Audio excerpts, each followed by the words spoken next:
Okay, karibu sana katika mwendelezo wa vipindi vyetu tunavyokuwa tunaongea mbalimbali kuhusu changamoto mbalimbali za kiafya. Na leo tutaenda moja kwa moja kuzungumza baadhi ya njia ambazo tulitoka kuzungumza kuhusu vidonge vya uzazi wa mpango, lakini pia tukazungumza kuhusu sindano. Sasa leo tunaendelea kuhusu kitanzi. Kitanzi ni kitu ambacho kinachokuwa kinawekwa kwenye uke ili kwa ajili ya kuzuia ujauzito. Kitanzi ni moja ya kitu ambacho kinachowekwa katika kitanzi. Ni njia ambayo moja inayotumika katika njia ya kisasa katika kuzuia ujauzito. Sasa madhara yake yapoje? Kitanzi ni damu nyingi.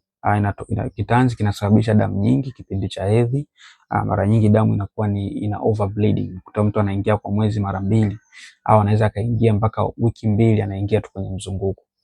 Lakini pia maumivu ya tumbo la chini, changamoto ambao wanakuwa wanapata. Maumivu ya tumbo la chini wanakuwa wanapata. Hatari ya maambukizi, kama usafi hauzingatiwi. Maumivu ya tumbo la chini tunakusudia chini ya kitovu unakuwa unapata maumivu makali au hivyo upande wa kulia au upande wa kushoto kwa sababu ya kutumia kitanzi. Lakini pia hatari ya maambukizi ikiwa usafi hauzingatiwi. Wanawake wengi wanapokuwa wanajisaidia haja kubwa, wengi wanashindwa kusafisha kuleta nyuma haja kubwa, badala yake wanaleta mbele. Hali inayopelekea maambukizi yanakuwa ni makubwa zaidi. Lakini pia kwa nadra wakati mwingine kinakuwa kinaweza kusogea na wakati mwingine kinakuwa kinaweza kutoka. Madhara yake yanakuwa ni hapo. Lakini hii ina madhara kwa miaka 5 mpaka miaka 10. Ukiwa unatumia kitanzi manake wewe ujiandae miaka 10 kushindwa kushika ujauzito. Lakini pia njia nyingine ya 4 tunazungumzia hapa ni kipandikizi. Kipandikizi tunamaanisha ni vile ambavyo vinakuwa vinawekwa humu.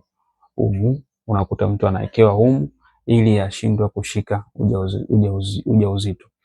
Hii madhara yake yanakuwa ni makubwa sana. Madhara yake ya kwanza inakuwa mzunguko unakuwa uko zigzag, haueleweki. Leo unaweza kaingia tarehe 5, kesho kaingia tarehe 30.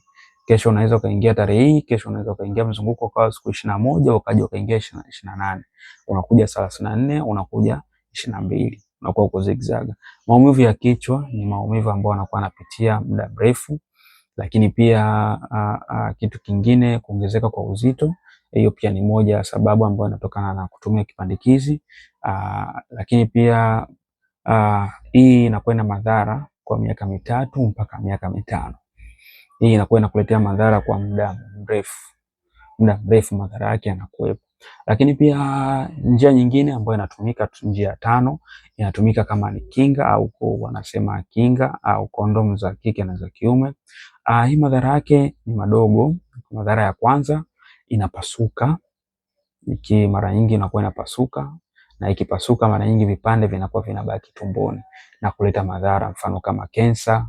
Lakini pia hii mpira unakuwa unapunguza hisia sana kwa sababu unakuwa unashiriki na plastiki badala ya kushiriki na ngozi. Lakini pia baadhi ya wanawake hupata mzio kupitia kama ikipasuka. Lakini pia inaleta kansa ikiwa imebaki ndani. Lakini pia tuangalie kwenye njia nyingine ambayo inakuwa inatumika. Njia nyingine ambayo tunakusudia hapa ni uzazi wa kufunga mirija au kufunga kizazi. Hii kwanza ni lazima mkubaliane kwa wanandoa, mshirikiane kwamba sisi tunaamua kufunga uzazi. Tunaamua kufunga uzazi kwa sababu ya hivyo. Sasa hii madhara yake inakuwa ni ya muda mrefu. Ni ile mirija yako inakuwa inafungwa hivi. Kwa mbegu zinakuwa zinashindwa kufika kwenye yai. Sasa hii haibadiliki kirahisi. Mara nyingi inakuwa na majuto na mawazo kwa wale watu ambao wamefunga wakati umri bado. Lakini pia maumivu pamoja na inahitaji maamuzi kwa wanandoa. Lakini pia hashiki tena mimba. Ushikaji wa mimba unakuwa ni changamoto. Sasa tuzungumzie kwamba kama sitatumia njia hizi nitumie njia gani? Kuna njia za asili zipo. Kwanza unaweza kutumia kalenda ikiwa mzunguko wako unauelewa vizuri. Kama mzunguko wako unaelewa vizuri, ni vizuri kutumia kalenda kwamba hizi siku za hatari nisishiriki, hizi siku salama nisishiriki. Lakini pia njia asili zamani walikuwa wanatumia ni njia ya joto la mwili. Mwili unapokuwa mwanamke hupima kila siku asubuhi kupima joto lake. Kama joto limepanda, maana yake yai linakuwa limetoka.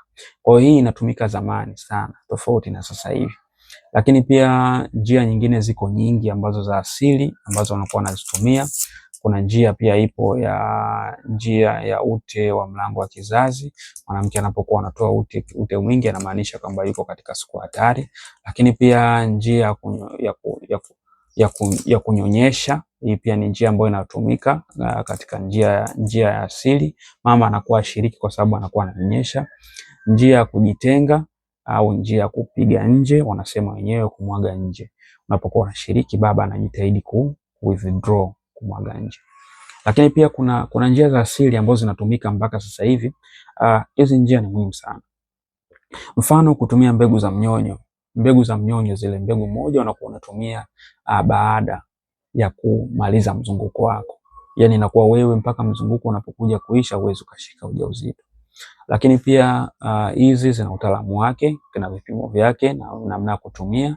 Tutakuelekeza ikiwa unahitaji. Kama hujaelewa unatamani kufahamu, tunaweza tukakuelekeza. Lakini pia kutumia mwarobaini. Mwarobaini ni moja ya njia za asili ambazo zinatumika na ilikuwa inatumika sana na mabibi zetu na mababu zetu. Wanatumia yale matawi ya mwarobaini, yale ambayo ni laini, yale ya juu, wanakuwa wanatumia. Hii wanakuwa wanatumia nusu saa kabla ya kukutana au lisali moja kabla ya kukutana. Hapo baba hata kama atashiriki vipi, uwezo wake wa mbegu unakuwa ni dhaifu, ambao unashindwa kutungisha mimba. Na mama, mayai yake yanakuwa yanafichwa ili mbegu zisiwe zikakutana nazo. Kwa hiyo nadhani leo umejifunza mambo ya muhimu, umejifunza mambo ya msingi, umejifunza mambo mazuri, umejifunza madhara ya uzazi wa mpango wa kisasa, na ukajifunza pia mbinu za kutumia kwa mfumo wa asili. Sasa tunazo dawa ambao kama mfano wa uzazi gadi, ambayo inasaidia kwenye kukusaidia wewe ambao unataka upishanishe watoto wako. Hii ni nzuri sana kwa wewe ambao unatamani uanze haya matibabu.